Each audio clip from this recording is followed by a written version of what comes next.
एक पंजाबी गज़ल दे चंद अशार। रो रो पत्थर होइयां अखियां, रो रो पत्थर होइयां अखियां, हिजर तेरे विच मोइयां अखियां। रो रो पत्थर होइयां अखियां, हिजर तेरे विच मोइयां अखियां।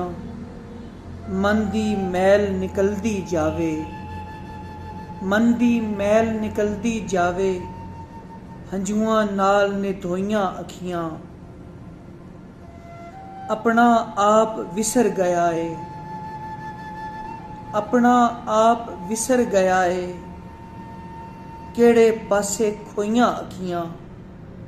यार बिठा के रुई बरुई, यार बिठा के रुई बरोई, टिप टिप मेरियां चोइयां अखियां। अंदरों दिल दे फट कुरलांदे, अंदरों दिल दे फट कुरलांदे, बाहरों हासे परोइयां अखियां। अंदरों दिल दे फट कुरलांदे, बाहरों हासे परोइयां अखियां। और जिस्म दी हालत उस दम बदली, जिस्म दी हालत उस दम बदली, जिस दम यार चबोइयां अखियां।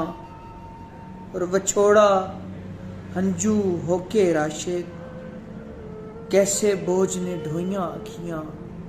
रो रो पत्थर होइयां अखियां, हिजर तेरे विच मोइयां अखियां।